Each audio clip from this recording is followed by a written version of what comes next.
సామెతలు 9వ అధ్యాయము. జ్ఞానము నివాసమును కట్టుకొని దానికి 7 స్తంభములు చెక్కుకొనినది. పశువులను వధించి ద్రాక్షారసమును కలిపి ఉన్నది. భోజన పదార్థములను సిద్ధపరిచి ఉన్నది. తన పనికత్తెల చేత జనులను పిలువనంపినది. పట్టణమందలి మెట్టల మీద అది నిలిచి, జ్ఞానం లేనివాడా ఇక్కడికి రమ్మని ప్రకటించుచున్నది. తెలివిలేని వారితో అది ఇట్లనుచున్నది, వచ్చి నేను సిద్ధపరిచిన ఆహారమును భుజించుడి, నేను కలిపిన ద్రాక్షారసమును పానము చేయుడి. ఇక జ్ఞానము లేనివారై ఉండక బ్రతుకుడి. తెలివి కలుగజేయు మార్గములో చక్కగా నడువుడి. అపహాసకులకు బుద్ధి చెప్పువాడు తనకే నింద తెచ్చుకొనును. భక్తిహీనులను గద్దించువానికి అవమానమే కలుగును. అపహాసకుని గద్దింపకము, గద్దించినడల వాడు నిన్ను ద్వేషించును. జ్ఞానము గల వానిని గద్దింపగా వాడు నిన్ను ప్రేమించను. జ్ఞానము గలవానికి ఉపదేశము చేయగా వాడు మరింత జ్ఞానము నొందును. నీతి గలవానికి బోధ చేయగా వాడు జ్ఞానాభివృద్ధి నొందును. యెహోవా యందు భయభక్తులు కలిగి యుండుటయే జ్ఞానమునకు మూలము. పరిశుద్ధ దేవుని గూర్చిన తెలివియే వివేచనకు ఆధారము. నా వలన నీకు దీర్ఘాయువు కలుగును, నీవు జీవించు సంవత్సరములు అధికములగును. నీవు జ్ఞానివైన ఎడల నీ జ్ఞానము నీకే లాభకరమగును. నీవు అపహసించిన ఎడల దానిని నీవే భరింపవలెను. బుద్ధిహీనత అనునది బొబ్బలు పెట్టున్నది. అది కాముకురాలు, దానికేమీ తెలివిలేదు. అది తన ఇంటి వాకిట కూర్చుండును, ఊరి రాజా వీధులలో పీఠము మీద కూర్చుండును. ఆ దారిని పోవారిని చూచి, తమ త్రోవను చక్కగా వెళ్ళువారిని చూచి, జ్ఞానము లేనివాడా ఇక్కడికి రమ్మని వారిని పిలుచును. అది తెలివిలేని వాడొకడు వచ్చుట చూచి, దొంగిలించిన నీళ్లు తీపి, చాటున తినిన భోజనము రుచి అని చెప్పును. అయితే అచ్చట ప్రేతలున్నారనియు, దాని ఇంటికి వెళ్ళువారు పాతాళ కూపములో ఉన్నారనియు వారికి ఎంత మాత్రమును తెలియలేదు. సామెతలు 10వ అధ్యాయము. జ్ఞానము గల కుమారుడు తండ్రిని సంతోషపరచును, బుద్ధిలేని కుమారుడు తన తల్లికి దుఃఖము పుట్టించును. భక్తిహీనుల ధనము వారికి లాభకరము కాదు, నీతి మరణము నుండి రక్షించును. యెహోవా నీతిమంతుని ఆకలి గొననీయడు, భక్తిహీనుని ఆశను భంగము చేయను. బద్ధకముగా పనిచేయవాడు దరిద్రుడగును, శ్రద్ధ గలవాడు ఐశ్వర్యవంతుడగును. వేసవి కాలమున కూర్చువాడు బుద్ధిగల కుమారుడు, కోతకాలమందు నిద్రించువాడు సిగ్గుపరచు కుమారుడు. నీతిమంతుని తల మీదికి ఆశీర్వాదములొచ్చును, బలాత్కారము భక్తిహీనుని నోరు మూసివేయను.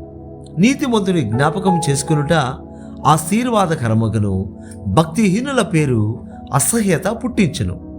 జ్ఞానచిత్తుడు ఉపదేశమును అంగీకరించును, పనికి మాలిన వదరబోతు నశించును. యథార్థంగా ప్రవర్తించువాడు నిర్భయముగా ప్రవర్తించును. కుటిల వర్తనుడు బయలుపడును, కనుసైగ చేయవాడు వ్యధ పుట్టించును. పనికి మాలిన వదరబోతు నశించును. నీతిమంతుని నోరు జీవపు ఊట, భక్తిహీనుల నోరు బలాత్కారము మరుగుపరచును. పగ కలహమును రేపును, ప్రేమ దోషములన్నిటినీ కప్పును. వివేకుని పెదవుల యందు జ్ఞానము కనబడును, బుద్ధిహీనుని వీపునకు బెత్తమే తగును. జ్ఞానులు జ్ఞానము సమకూర్చుకొందురు, మూడుల నోరు అప్పుడే నాశనము చేయను. ధనవంతుని ఆస్తివానికి ఆశ్రయ పట్టణము, దరిద్రుని పేదరికము వానికి నాశనకరము. నీతిమంతుని కష్టార్జితము జీవదాయకము, భక్తిహీనునికి కలుగు వచ్చుబడి పాపము పుట్టించెను. ఉపదేశము నంగీకరించువాడు జీవ మార్గములో ఉన్నాడు, గద్దింపునకు లోబడని వాడు త్రోవ తప్పును. అంతరంగమున పగ ఉంచుకొనివాడు అబద్ధికుడు, కొండెము ప్రచురము చేయవాడు బుద్ధిహీనుడు. విస్తారమైన మాటలలో దోషముండక మానదు, తన పెదవులను మూసుకొనువాడు బుద్ధిమంతుడు. నీతిమంతుని నాలుక ప్రశస్తమైన వెండి వంటిది, భక్తిహీనుల ఆలోచన పనికి మాలినది. నీతిమంతుని పెదవులు అనేకులకు ఉపదేశించును, బుద్ధి లేకపోవట చేత మూఢులు చనిపోదురు. యెహోవా ఆశీర్వాదము ఐశ్వర్యమిచ్చును, నరుల కష్టము చేత ఆ ఆశీర్వాదము ఎక్కువ కాదు. చెడు పనులు చేట బుద్ధిహీనునికి ఆటగానున్నది, వివేకికి జ్ఞాన పరిశ్రమ చేయుట అట్టిదే. భక్తిహీనుడు దేనికి భయపడనో అదే వాని మీదికి వచ్చును. నీతిమంతులు ఆశించున్నది వారికి దొరుకును. సుడిగాలి విచ్చగా భక్తిహీనుడు లేకపోవును. నీతిమంతుడు నిత్యము నిలుచు కట్టడం వలె ఉన్నాడు. సోమరి తనను పనిపెట్టు వారికి పండ్లకు పులుసు వంటివాడు, కండ్లకు పొగ వంటివాడు. యెహోవా యందు భయభక్తులు కలిగి ఉండుట దీర్ఘాయువునకు కారణము. భక్తిహీనుల ఆయుష్ తక్కువైపోవును. నీతిమంతుల ఆశ సంతోషము పుట్టించును, భక్తిహీనుల ఆశ భంగమైపోవును. యథార్థవంతుడికి యెహోవా ఏర్పాటు ఆశ్రయదుర్గము, పాపము చేయవారికి అది నాశనకరము. నీతిమంతుడు ఎన్నడూ కదిలింపబడడు, భక్తిహీనులు దేశములో నివసింపరు. నీతిమంతుని నోరు జ్ఞానోపదేశమును పలుకును, మూర్ఖపు మాటలు పలుకు నాలుక పెరికివేయబడును. నీతిమంతుని పెదవులు ఉపయుక్తములైన సంగతులు పలుకును, భక్తిహీనుల నోట మూర్ఖపు మాటలు వచ్చును. సామెతలు 11వ అధ్యాయము. దొంగ త్రాసు యెహోవాకు హేయము, సరైన గుండు ఆయనకిష్టము. అహంకారము వెంబడి అవమానము వచ్చును, వినయము గల వారి యొద్ద జ్ఞానమున్నది. యథార్థవంతుల యథార్థత వారికి త్రోవ చూపించును, ద్రోహుల మూర్ఖ స్వభావము వారిని పాడు చేయును. ఉగ్రత దినమందు ఆస్తి అక్కరకు రాదు, నీతి మరణము నుండి రక్షించును. యథార్థవంతుల నీతి వారి మార్గమును సరళము చేయును, భక్తిహీనుడు తన భక్తిహీనత చేతనే పడిపోవును. యథార్థవంతుల నీతి వారిని విమోచించును, విశ్వాసఘాతకులు తమ దురాశ వలననే పట్టబడుదురు. భక్తిహీనుడు చనిపోగా వారి ఆశ నిర్మూలమగును, బలాఢ్యులైన వారి ఆశ భంగమైపోవును. నీతిమంతుడు బాధ నుండి తప్పింపబడును, భక్తిహీనుడు బాధ పాలగును. భక్తిహీనుడు తన నోటి మాట చేత తన పొరుగువారికి నాశనము తెప్పించును. తెలివి చేత నీతిమంతులు తప్పించుకొందురు. నీతిమంతులు వర్ధిల్లుట పట్టణమునకు సంతోషకరము, భక్తిహీనులు నశించినప్పుడు ఉత్సాహధ్వని పుట్టును. యథార్థవంతుల దీవెన వలన పట్టణమునకు కీర్తి కలుగును, భక్తిహీనుల మాటలు దానిని బోర్రద్రోయును. తన పొరుగువానిని తృణీకరించువాడు బుద్ధి లేనివాడు, వివేకి అయిన వాడు మౌనముగా నుండును. కొండెగాడై తిరుగులాడువాడు పరుల గుట్టు బయట పెట్టును, నమ్మకమైన స్వభావం గలవాడు సంగతి దాచును. నాయకులు లేని జనులు చెడిపోవుదురు, ఆలోచనకర్తలు అనేకులుండుట రక్షణకరము.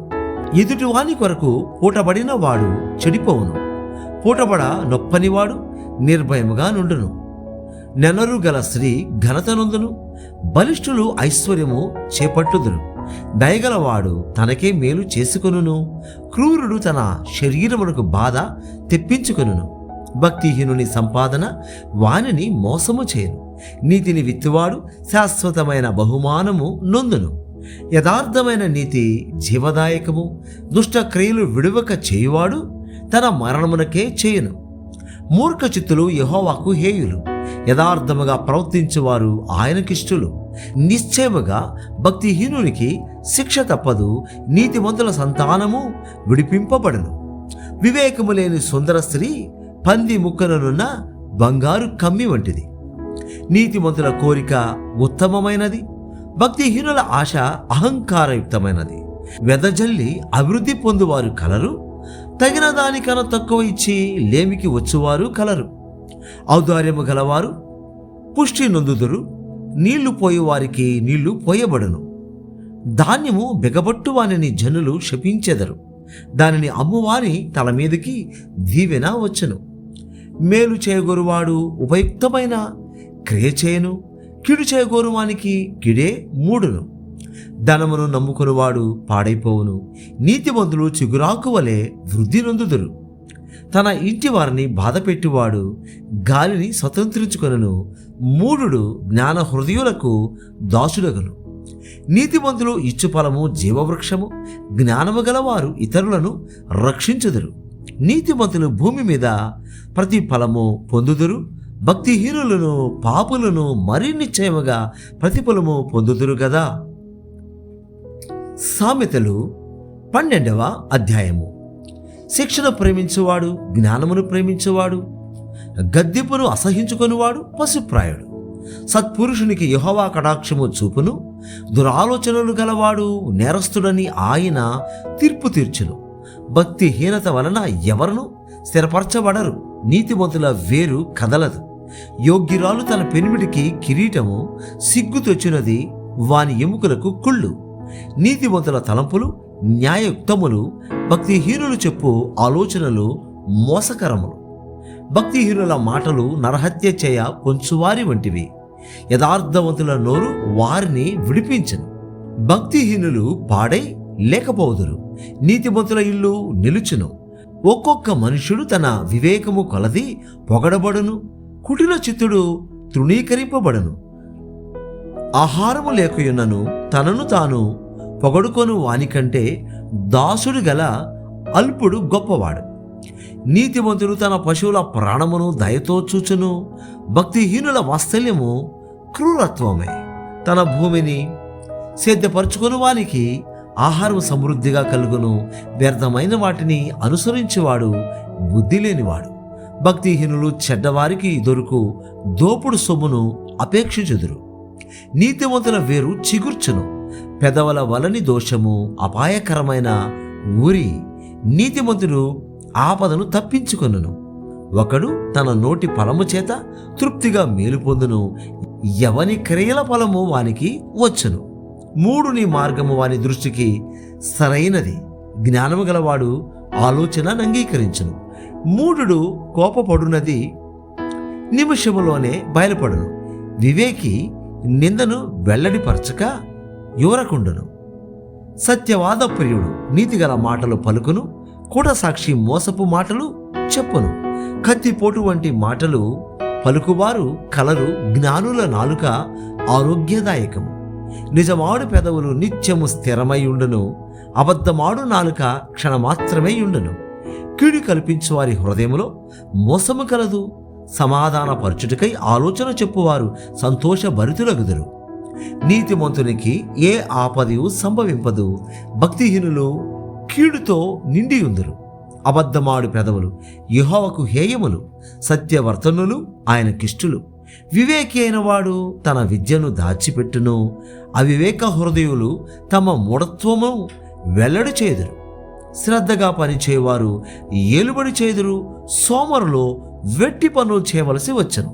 ఒకని హృదయములోని విచారము దాని కృంగజేయును. దయగల మాట దాని సంతోషపెట్టును.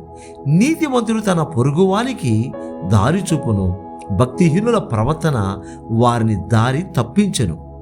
సోమరి వేటాడినను పట్టుకొనడు. చురుకుగా నుండుట గొప్ప భాగ్యము. నీతి మార్గమునందు జీవము కలదు. దాని త్రోవలో మరణమే లేదు.